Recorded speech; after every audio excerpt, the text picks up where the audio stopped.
love Maine. Maine has been my home for close to my entire life.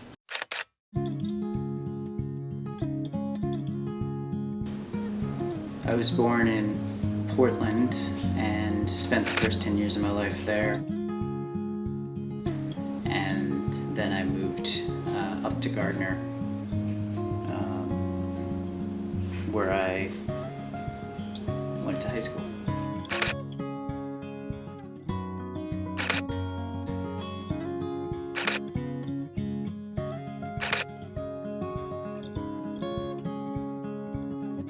I was never much of a hiker. It was never something I did when I was a kid.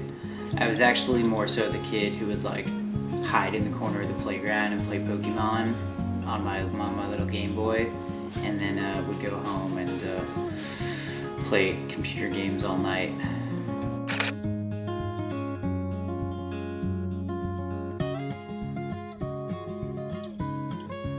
It was more so when I got into college at the University of Maine that I started taking hiking a little bit more seriously.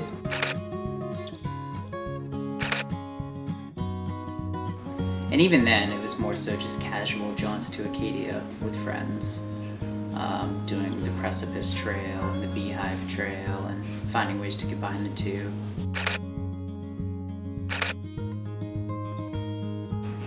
I never really liked the flat, mellow hikes that brought you to a pretty view. I liked the really, really tough hikes. The ones that made you feel a little bit nervous for your life. Those are always my favorite.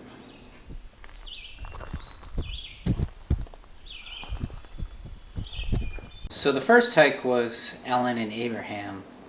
Oh, it's a beautiful day to ride to Vermont, eh? We came around that corner with that sleep paralysis, dude. I'm your sleep paralysis demon? Oh no, you're just standing in the dark corner saying that what am I doing?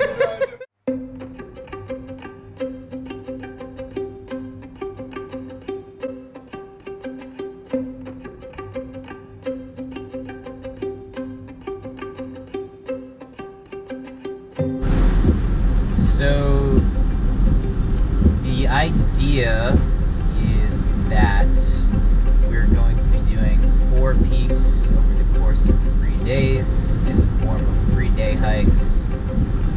Our car is kind of serving as home base, and all of these are going to be out and backs.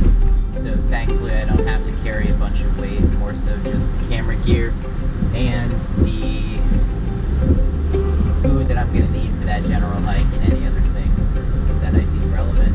But thankfully not carrying a lot of gear, so that should make it a much more manageable experience going that many miles.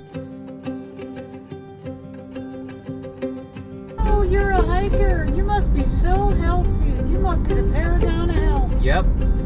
Yes, ma'am, I am.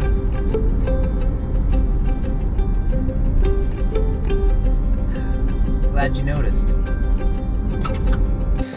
It started with the Bigelow Range out in the Carabasset.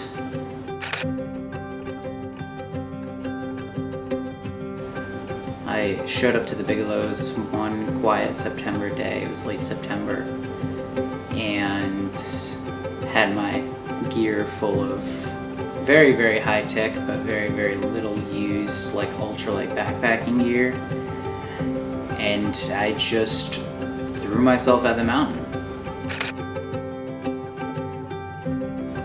It wasn't my first go at the Bigelows. My first go at the Bigelows was in February of that same year. I had attempted to do them. It was a very bad idea. I did not have snowshoes.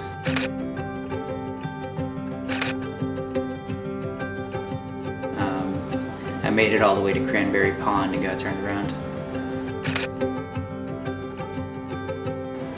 That's how I got the nickname Bad Idea Pierce in college.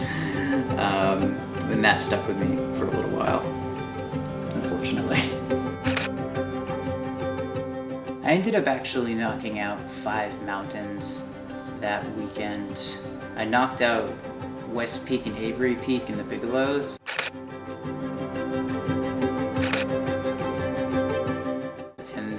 next day proceeded to do Sugarloaf, Spalding, and Abraham.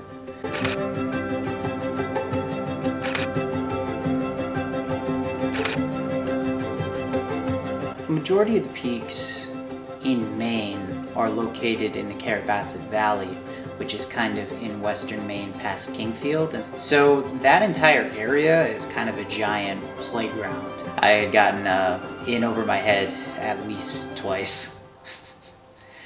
Yeah.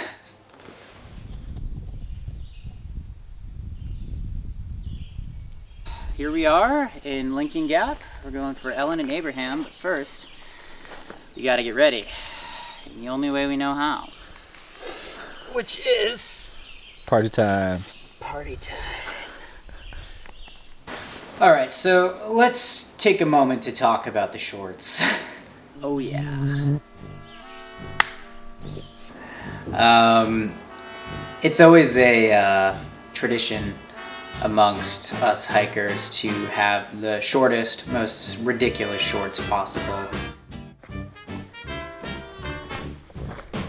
When I was in Maine, I was mostly using a pair of running shorts that I had bought off of EasternMountainSports.com for like $5. And they served me well, but goodness did they chafe uncontrollably. I can't even lie to you, it hurt all the time. Like, most of the time, it was very painful.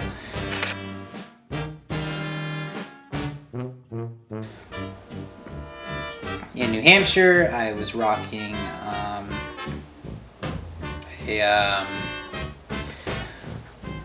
a short brand called 11 Skies.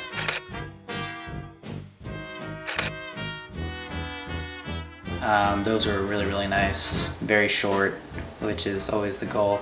And then for a while, I was wearing a kilt. That was a little weird time period in my life. But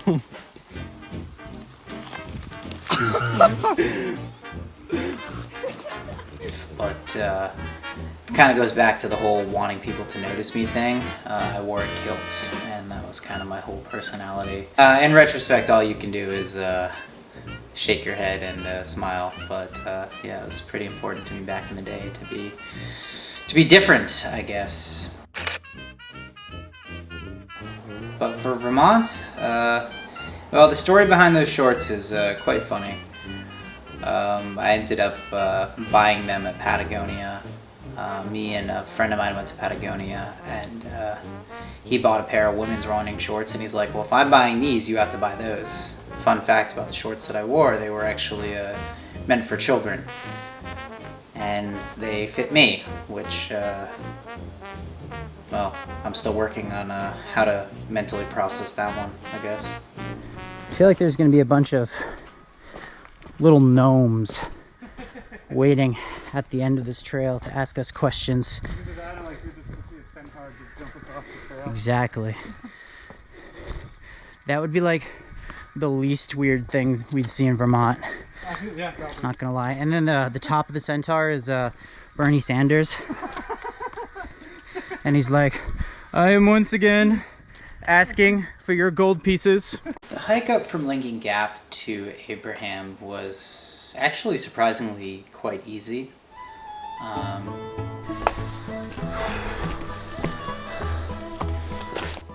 Kenny and I were in good spirits for a majority of it.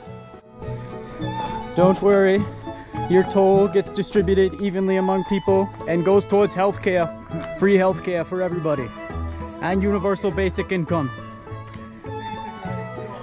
The basic right you all deserve. So pan over your gold pieces, not silver, not bronze, not copper, your gold. only gold. Only gold does here. We're only taxing the rich. Yep, exactly. And if you're gold, it means you're rich. Cracking jokes and just overall surprised at how mellow the trail was compared to all the trails in the White Mountains and in Maine. It was a pleasant surprise.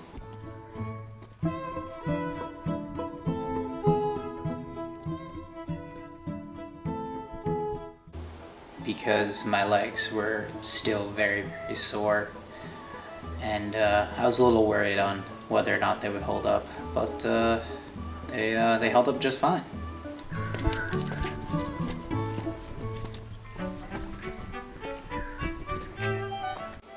And we got to the shelter and used the privy there, and I was looking at the sign, and I said to Kenny, I don't mean to alarm you, but we're less than a mile from the summit.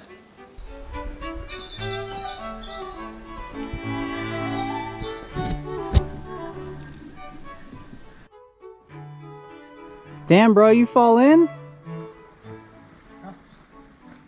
Gathering a little moss, bro. And he's like, what?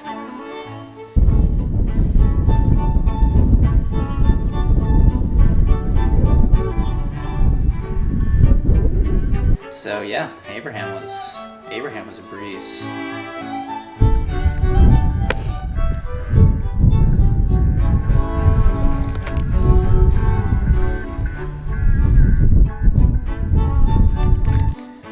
Unfortunately, I can't say the same thing about Ellen. Right there. That's up next. Ellen was a pretty typical ridge run, very reminiscent of Star King and Wambeck in northern New Hampshire. But there was lots of mud, and that proved to be quite frustrating. This. Oh, there's another one. Are you guys? You guys ready for this? That'd be great. Limbo. Oh god. Great start. Oh god.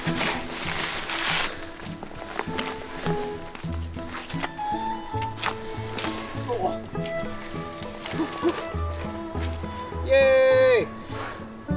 And by the time I got to Ellen, I was pretty smoked.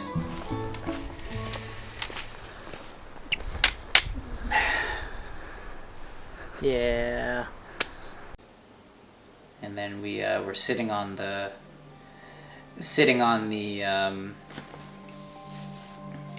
ski slopes, looking over at Camel's Hump.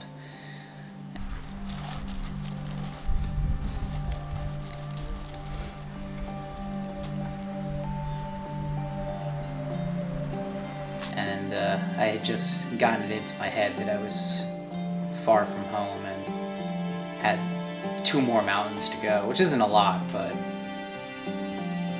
still felt like there was a lot of anxiety as to whether or not I'd actually be able to do the thing.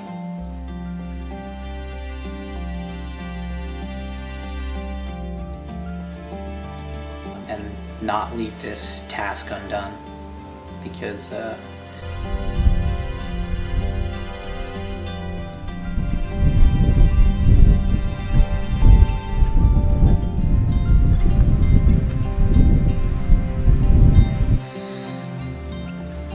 I don't know how many more chances I'd actually get to go to Vermont. So staring up at Camel's Hump, which was supposed to be the final one, was a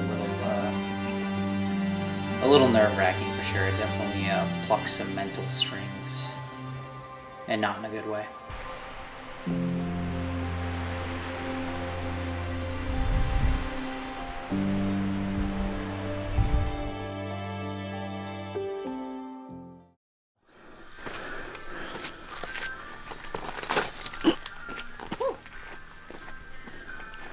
I think my biggest mishap of the 67 was, without a doubt, Mount Reddington.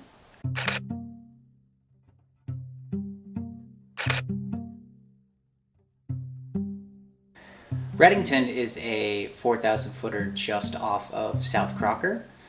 It's located in the Carrabassett Valley. Everything had been going well. I had parked in the car park and then climbed up the Appalachian Trail, going over North Crocker,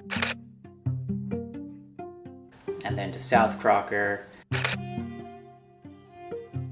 and then started to cut over to Reddington. Now Reddington, like Owl's Head in the 48, doesn't have an official trail to it, so you have to bushwhack to it. And what ended up happening was I had taken a wrong turn and followed a transect line on the Appalachian Trail all the way back to North Crocker. And then had to cut back over to rejoin the Appalachian Trail, having lost a lot of the ground that I had just gained. But while I was going through that kind of grove of trees on top of North Crocker to get back to the AT, everything looked the exact same. In every direction. I could have gone north, I could have gone south, and east, west, and it all would have looked the same. And that was incredibly unnerving, and I started to realize how easy it is for people to get lost out there. And of course, very few people actually knew where I was, so that was super freaky. But thankfully I ended up rejoining with the Appalachian Trail, and then had to descend North Crocker again, ascend South Crocker again, and then make my way over to Redington finally. It ended up being like 18 miles. That was without a doubt my worst day on trail. So, what do you do when you're gassed out of hiking and being in the wilderness, and you're in Vermont and in the Green Mountains? Well, you go to Burlington.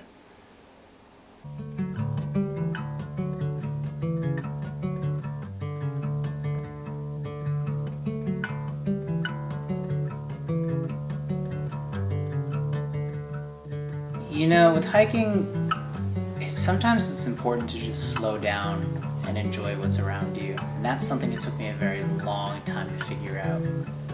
Because I was so determined to be viewed in a particular way, my only focus was the big, impressive, picturesque summits, versus the quiet moments of hiking, which are really what are more important. I ended up finishing the 14 on the only one that you really can finish the 14 on in Maine, which is Mount Katahdin.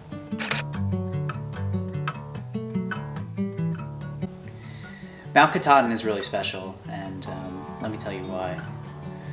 When Thoreau first came through the northern Maine woods and he saw eyes on Katahdin, he knew immediately that it was not a place that was to be taken lightly. There's a deep spirituality amongst the Penobscot and Wabanaki people when it comes to Katahdin. They actually don't like going there, and they view it as a place of death. It's a mountain where a lot of their dead are buried. So you feel that weight whenever you climb Mount Katahdin. Something about it that I can't quite put into words. It's a very, very special mountain. I was very happy to complete the 14 on it. But there were no crowds there for me. There was no bells, no clapping. It was just a quiet me on top of the mountain. And I came down, and a friend of mine in the outing club who I did the hike with offered me a beer, and I said, yeah, thanks. And that was it. You know, there's no fanfare, no bravado for completing the 14 in Maine. You just kind of do it. What is happening in Burlington, Vermont? Is that a Spirit Halloween that's attached to a parking garage? This is a weird freaking city. Burlington was good, yeah. I'm really glad we went. It gave us both an ability to recharge a little bit and prepare for the next 2 days. And it gave me a chance to rest my legs in a more thorough way than sleeping on the ground would have. If you were looking for the proper way to stay at a hotel,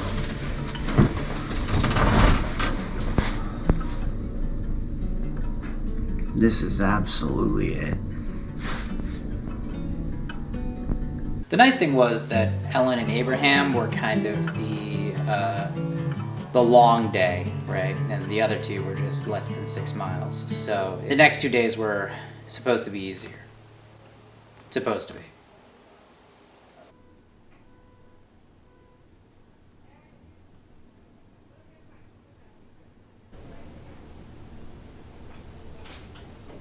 Getting ready for the shitstorm. Nah. Well, just day 2. Day 2.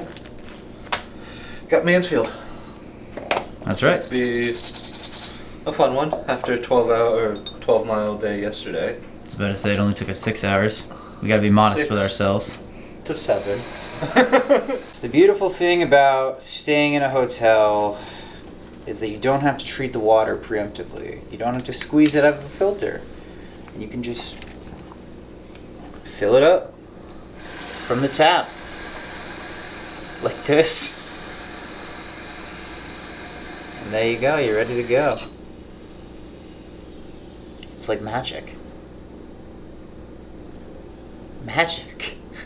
After Ellen and Abraham, I was pretty ready to call it. I was like, well, that was great. Let's head back to Portland, grab ourselves a pint, and I'll come back and do the other two another time. But I knew that that was my de facto response, so I decided to enlist somebody who would keep me on the line to getting this finished.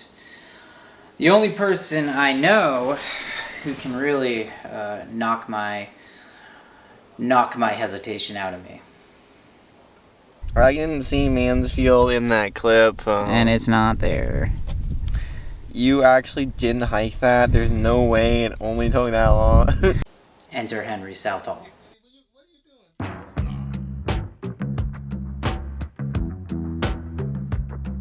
Henry and I have been friends since college.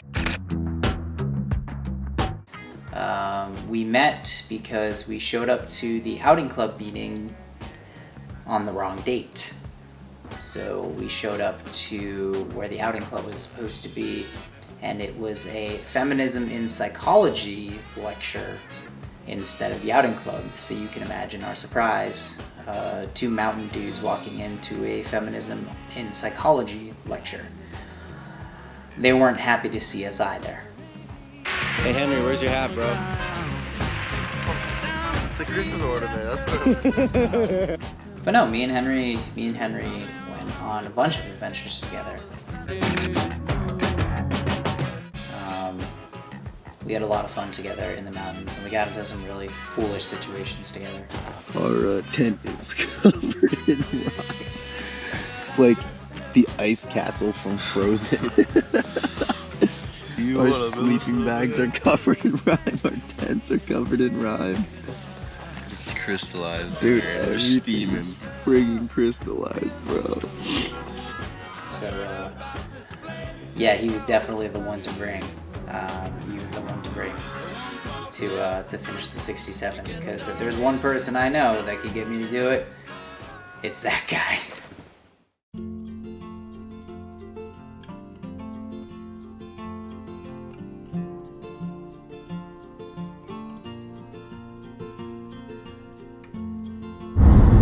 Okay, so it is day 2. The original plan to do Camel's Hump today got swapped with Mansfield, which is okay. And honestly, the weather is looking great for both. We lucked out, and the potential for storms has gone down significantly. And I like those odds quite a bit, so I'll take those odds. A little something about Vermont too. Vermont is just a stupidly picturesque state.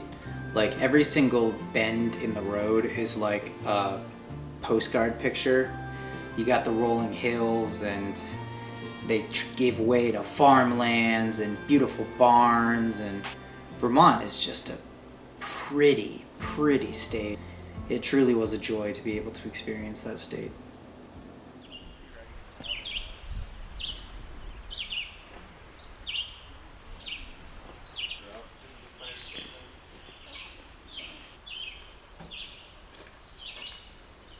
Mansfield was tough.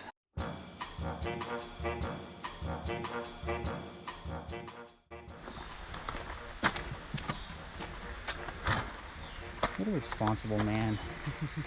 I don't even know if any open pages.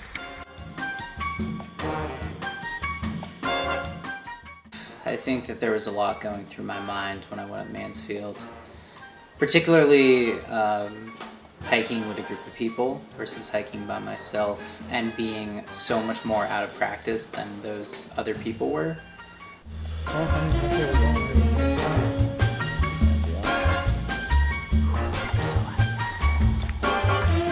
really kind of got me into my own head. I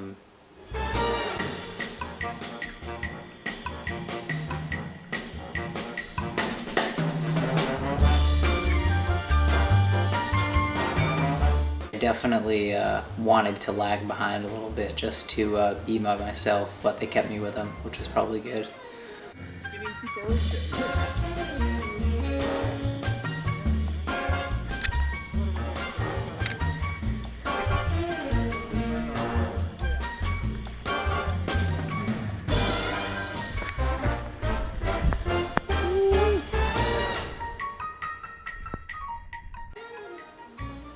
Yeah, Mansfield was hard.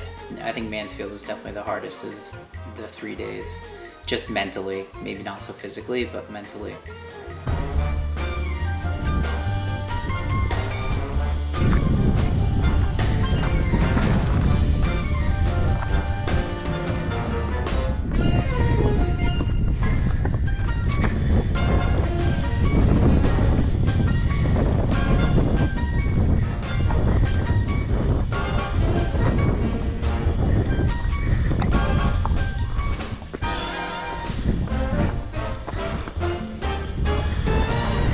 But then it was over.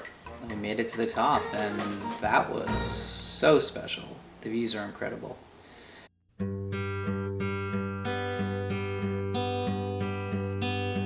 Fall is here, hear the yell, back to school, ring the bell, brand new shoes, walking blues, climb the fence, books and pens, I can tell that we are gonna be friends. I can tell that we are gonna be friends. And I'm very glad we didn't decide to do Hellbrook like I had originally planned. The ridge runner up there told me that that is the most difficult hike in Vermont, so really glad we didn't do that. Safely walk to school without a sound. The weather is beautiful. So, the side quest, I've been informed that there are porta potties on the other side of this ridge. I'm gonna go poop over there. I did not end up pooping in the porta potties on the other side of Mount Mansfield.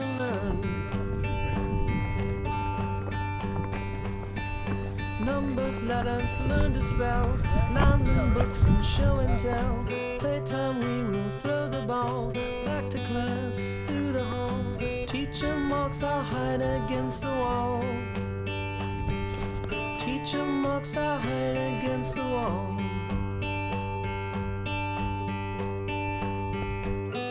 And we don't notice any time pass. We don't notice anything. So after Mansfield, we went down to Huntington Gorge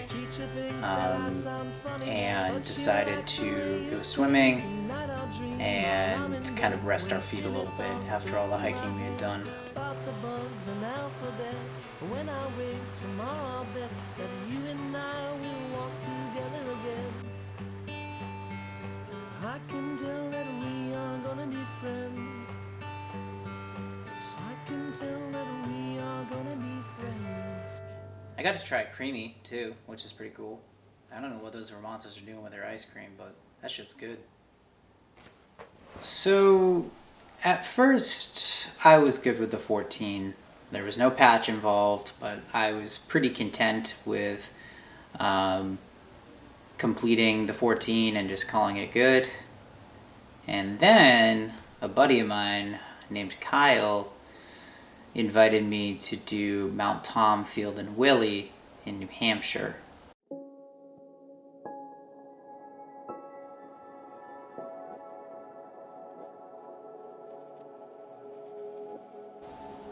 We did it in the winter, so the trail was completely blanketed with snow, and the views were like something out of a painting.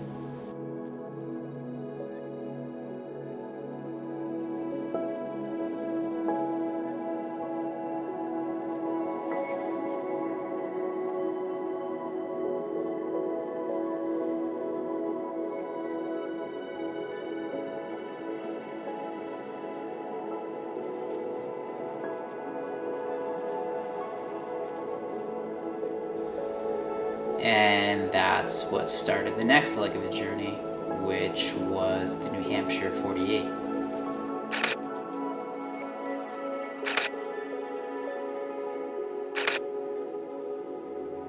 The 48 is kind of the meat and bones of the entirety of the 67 because over 3/4 of them are in New Hampshire.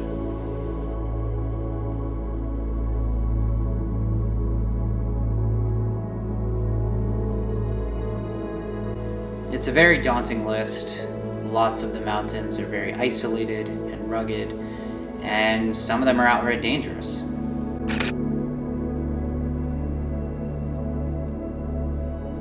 But it was something I absolutely had to do because the 48 is just an incredible experience.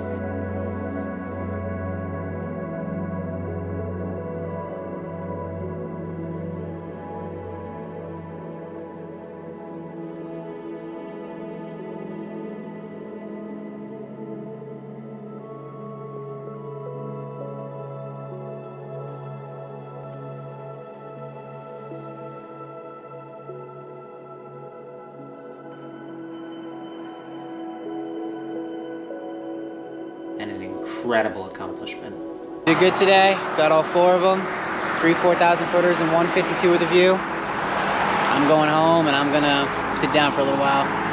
Pierce Kemkis, out. The advantage that I had over a lot of other people when it came to doing the New Hampshire 48 is that I was working in the Appalachian Mountain Club as part of their backcountry hut cruise.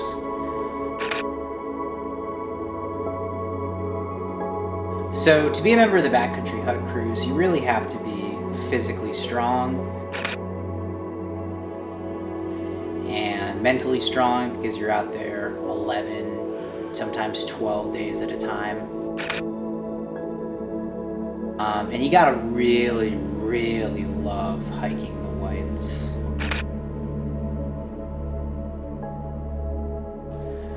I worked at 3 huts. I worked at Lakes of the Clouds for fall 23.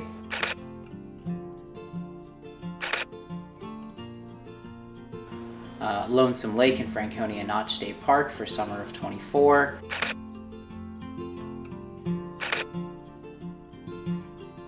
And Galehead, which is very deep in the Pemigewasset Wilderness for fall of 24.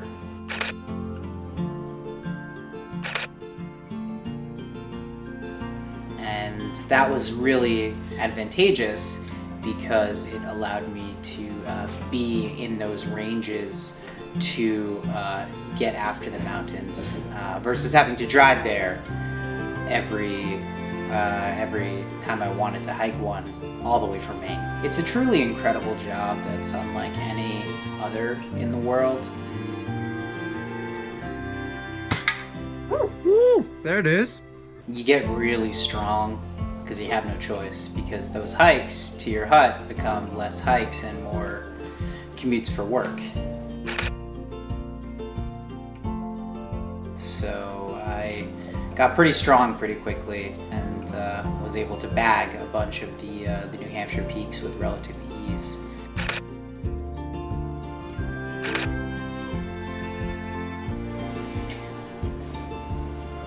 I really do miss the connection I had with my hut crew. They like it when you swear. Oh!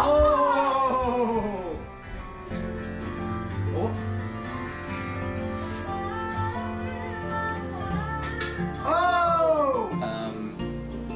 I really struggled to open up and connect, even in the whites and working for the AMC.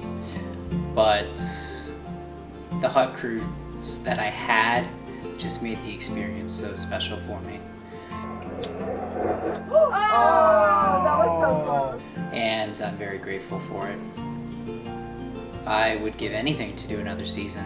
You never quite lose that spark for adventure if you really, really love the huts. There's a whole alumni association for it. And does it, and then the next one sets it off before they catch it. Oh.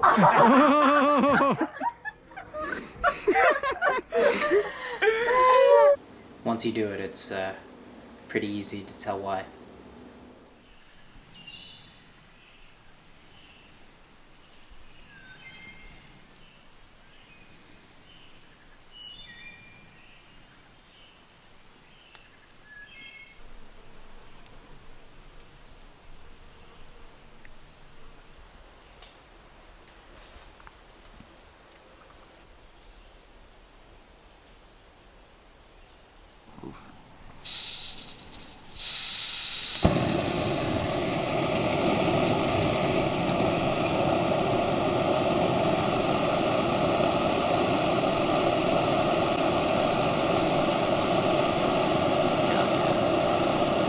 Pierce, what's next? What's next? What's next? I don't know. I completed the 14, 48, 67. Maybe it'll get into a film festival and I'll go to the film festival wearing a suit that I don't look that great in, and people will be like, oh, your documentary was super cool. Was it fun? And I'll be like, yeah, the entire thing was fun. But I don't know. I don't know what's up next. Right now, I'm just boiling my water. You know what I mean? It was kind of a dreary day when we were slated to knock out Camel's Hump. We woke up, it was in the 60s, which is uncharacteristic for late July, and cloudy, a little bit of rain. Kenny had said his goodbyes at that point. He had left to go home, so it was me and Henry to finish out the 67. Driving over to Camel's Hump, there was just this big lump in my stomach. I was so worried, and for no reason at all, but I've been worried on every single hike I've ever done. Like, there was never one where I wasn't concerned about something. So, yeah, that didn't go away. That never really went away. And for me, it probably never will.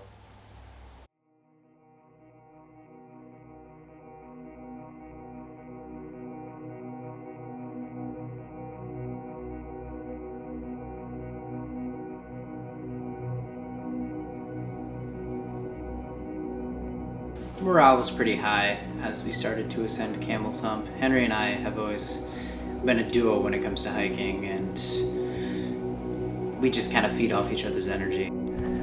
Henry, what are we doing today? We're doing Camel's Hump today. What about the other one? Burrows. Mount Burrows. We're not actually doing Camel's Hump today. Camel's Hump's a lie. We're actually hiking Mount Burrows today. The true, difficult, actual hike. You have to master the technique of camel humping before you can climb Mount Burrows. It's crazy. And we have very, very different energies. Henry's very objective and to the point, and I'm very melodramatic, so it works out quite well. This is super cool.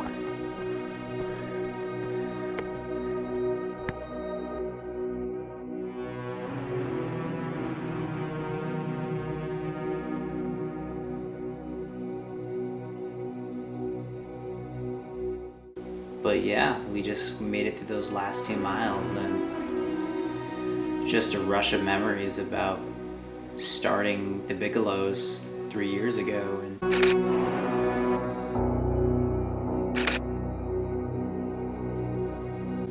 everything that came in between, and all the miles and all the pain and all the question of whether or not I was ever going to finish.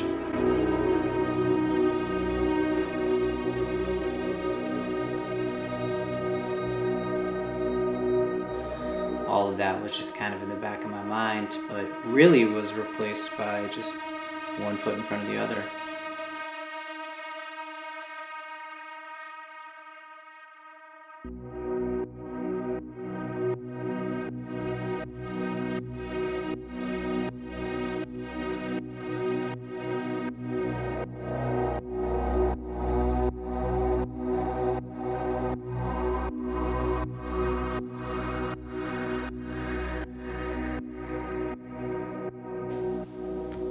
The miles just kind of went by.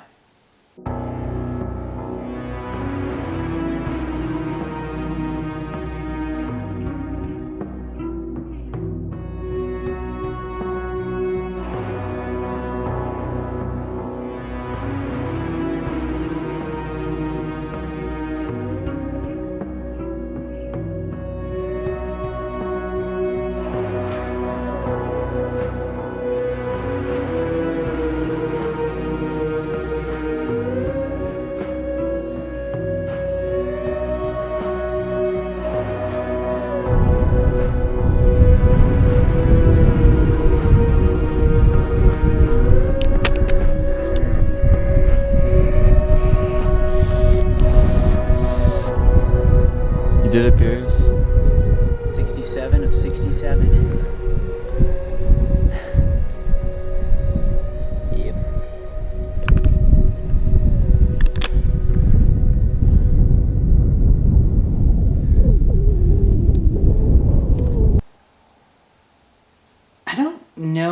was expecting to happen when I made it to the top, but I don't know, nothing happened, you know. Most of the time people have this celebration or they're all excited, and for me it was just, all right, well, there we go, you know.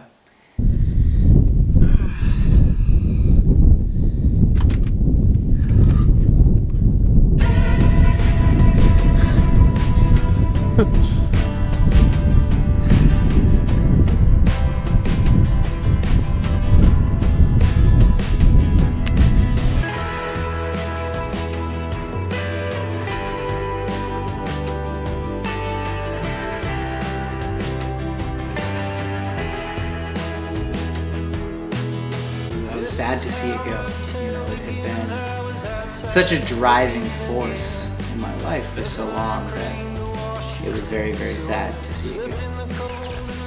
You already know how this is gonna go. A little beer to finish it A little off. beer to finish off the New England 67.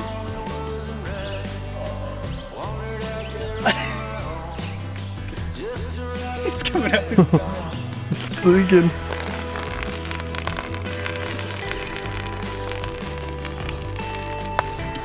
Hell yeah. Delicious. Delicious.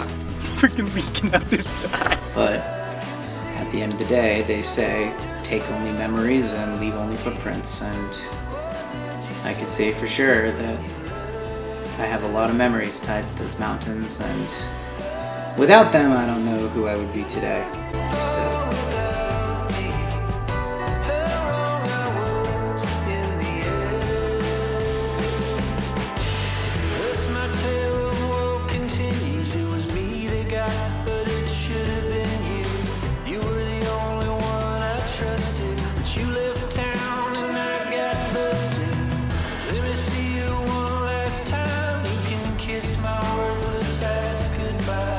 Don't go past the strings, Birdie. You can't be there.